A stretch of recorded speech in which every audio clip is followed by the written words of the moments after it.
Dapat nggak salinannya? Enggak dapat. Terus Pak Adi tanda tangan nggak? Ada, saya dapat ini surat perjanjian pelepasan. Dapat nggak? Nggak dapat saya. Terus si yang pihak kedua tanda tangan nggak? Nggak tahu saya, orangnya nggak ada.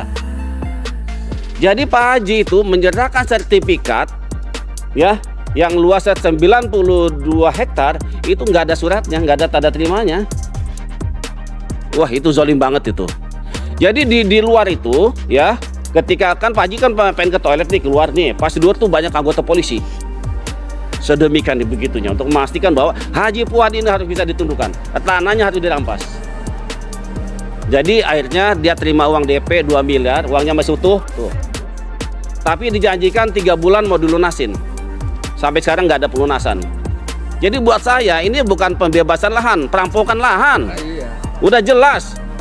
Gila nggak? Haji Fuad itu kan tokoh. Dulu polisi, perwira polisi dulu banyak minta bantuan ke beliau. Banyak, Kapolda semua, orang Mabes datang. Kalau ada kericuhan di kampung, ada kerusuhan apa, dia yang suruh meredam. Polisi kalau pengen dia minta jabatan, minta tolong ke Haji Fuad. Tapi dengan kasus begini nggak ada yang nolong. Maka saya bilang dia seperti...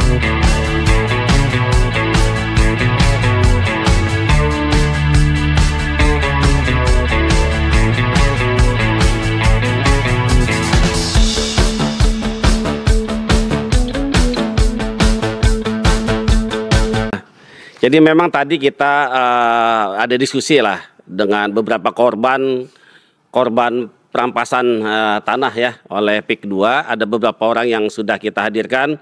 Tentu ada Charlie Chandra ya, saya kira sudah tahulah kasusnya. Udah masyhur lah ya. Tapi ada yang menarik dari apa yang disampaikan oleh Pak Charlie, bahwa ada juga perkara lain yang sebetulnya sudah lama kita dengar, Bang. Dulu ada kasus padi-padi. Saya mengamati betul di media. Dan memang kita tidak terlibat langsung karena setahu saya itu sudah ada kuasa hukumnya. Itu lokasinya di Paku Haji. Jadi dia itu punya usaha kuliner, restoran padi-padi yang memang awalnya tidak disangka-sangka membludak pengunjungnya karena itu kan COVID. Orang butuh hiburan, tempat terbuka, di bawah pohon, melihat sawah hamparan. Jadi modalnya ya hanya gerak tikar. Tapi menarik sekali. Nah, ternyata itu lokasi di situ katanya itu masuk plotting untuk proyek pembebasan lahan PIK 2. Makanya disitulah mulai kan ada pendekatan awalnya dari camat, dari beberapa ormas gitu ya, untuk supaya tanah ini jual. Ormas juga ya? Ormas juga ada. Ya, tapi kan mereka nggak mau jual karena ini kita baru mulai usaha. Ya. Tapi dengan berbagai macam cara, bahkan kita kan tadi diperlihatkan ada dibuat pelang ya. Dibuat itu supaya orang nggak bisa datang, ditutup. Nah yang menariknya adalah, jadi ada video seberekaman malam-malam jam 2 itu ada orang yang tidak dikenal mencabut itu. Mencabut pagar itu ya. Dan dari pihak yang pengelola tahunya itu orang lain, bahwa oh baguslah udah dicabut, artinya kita bisa buka usaha lagi. Ternyata itu dijadikan dasar bahwa yang punya tanah, yang mengelola itu dianggap yang mencabut itu pagar-pagar besi itu, yang kemudian dilaporkanlah ke Polres dan dia ditahan di tahanan kan gitu ya. Jadi memang ujungnya adalah ini Ali Hanafi pengen ngambil tanah itu dengan harga semurah-murahnya. Jadi saya tahu betul itu kasusnya. Jadi alhamdulillah sekarang sudah mulai berani, walaupun mungkin tidak muncul ya, tidak muncul secara fisiknya, tapi tidak apa-apa. Paling tidak dia sudah sampaikan bahwa ada banyak kasus perampasan lahan dengan model-model yang sama. Dengan cara apa? Intimidasi lah, teror lah, orang dijadikan tersangka lah, ditahan lah. Sama kayak kasus Haji Fuad Effendi. Ini mirip nih polanya nih. Pak Haji Fuad nggak mau jual tanahnya. 200 hektar. Tapi itu versi polisi, Bang. Jadi di surat yang disodorkan itu sudah ada kata 200 hektar. Haji Fuad bingung, kok polisi tahu ini? Bahkan di titik-titik desa mana segala macam polisi tahu. Loh kok bisa tahu? Bisa jadi dia kong-kali-kong dengan BPN. Gitu loh. Kenapa nggak mau jual tanahnya? Karena kalau dijual warga yang lain pasti akan kejual. Kalau Pak Haji Fuad nggak mau jual, warga yang lain yang tanahnya mungkin hanya 1 hektar, 2 hektar, dia nggak akan jual karena Haji Fuad juga nggak mau jual. Jadi emang itu pertarungan. Ali Hanafi gimana caranya Haji Fuad itu tunduk. Maka dipakailah cara-cara hukum.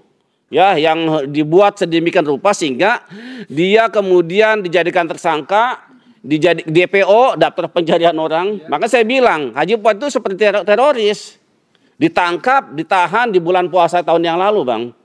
Betapa gajinya. Di dalam tahanan dia disodorkan kertas, Haji tanda tangan. Kalau nggak ada tanda tangan, kita terus bawa ini ke proses hukum. Tapi Pak Haji Fuad bergeming, nggak mau saya. Karena memikirkan warga yang lain. Kemudian dia sakit, dirawat di rumah sakit yang ditunjuk oleh polisian. Tapi itu diawasi 24 jam sama anggota polisi, Bang. Sampai segitunya, noh. Ya, padahal dia itu sedang proses pengobatan, tapi dijadikan DPO. Jadi karena berbagai macam upaya, dia di rumah sakit, keluarganya diteror juga oleh polisi, ditongkrongin rumahnya. Akhirnya mungkin pada satu titik karena memikirkan keluarga, ya sudahlah, tanda tangan. Kemudian dibawa ke PIK. Di PIK itu, ya Kang Masidin, luar biasa. Di luar PIK itu banyak anggota-anggota polisian. Jagain untuk memastikan Haji Fuad itu tanda tangan di dalam. Bawa sertifikatnya, kalau tidak salah ya, itu untuk luas sekitar 90 hektar. 92 tadi. 92 hektar. Saya tanya Pak Haji, bukti penyerahan sertifikatnya ada nggak? Nggak ada. Pak Haji tanda tangan nggak? Saya tanda tangan. Dapat nggak salinannya? Enggak dapat. Terus Pak Haji tanda tangan nggak? Ada, saya dapat nggak ini surat perjanjian pelepasan. Dapat nggak? Nggak dapat saya. Terus si yang pihak kedua tanda tangan nggak tahu saya orangnya nggak ada. Jadi Pak Haji itu menyerahkan sertifikat, ya, yang luasnya 92 hektar itu nggak ada suratnya, nggak ada tanda terimanya. Wah, itu zolim banget itu. Jadi di luar itu, ya, ketika kan Pak Haji kan pengen ke toilet nih, keluar nih, pas di luar tuh banyak anggota polisi. Sedemikian begitunya untuk memastikan bahwa Haji Fuad ini harus bisa ditundukkan, tanahnya harus dirampas. Jadi akhirnya dia terima uang DP 2 miliar, uangnya masih utuh tuh. Tapi dijanjikan 3 bulan mau dilunasin. Sampai sekarang nggak ada pelunasan. Jadi buat saya ini bukan pembebasan lahan, perampokan lahan. Udah jelas. Gila nggak? Haji Fuad itu kan tokoh. Dulu polisi, perwira polisi dulu banyak minta bantuan ke beliau. Kapolres datang. Banyak, Kapolda semua, orang Mabes datang. Kalau ada kericuhan di kampung, ada kerusuhan apa, dia yang suruh meredam. Polisi kalau pengen minta jabatan, minta tolong ke Haji Fuad. Tapi dengan kasus begini nggak ada yang nolong. Maka saya bilang dia seperti apa ya, habis manis sepah dibuang. Itu. Jadi insya Allah kami LBH PPU Muhammadiyah akan dampingi beliau. Kalau kemudian nanti Pak Haji Fuad dikriminalisasikan, kita akan hadapi sama-sama. Sama-sama. Ya, kalau perlu kita kepung Polresnya. Dan saya tahu oknum polisi itu. Ya, namanya AKP Yan Hendra. Ada fotonya.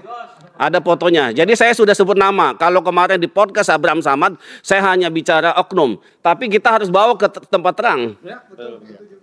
Siap. Dan bentuk keseriusan kami akan laporkan oknum itu ke Propam. Ya. Kami juga akan ke Kompolnas. Dan untuk menjamin perlindungannya, kami akan ke LPSK, Lembaga Perlindungan Saksi dan Korban. Ini saya kira nggak main-main. LBH PPU Muhammadiyah menjadi taruhan untuk persoalan serius ini. Saya kira itu dulu, Kang Edi. Allahu Akbar.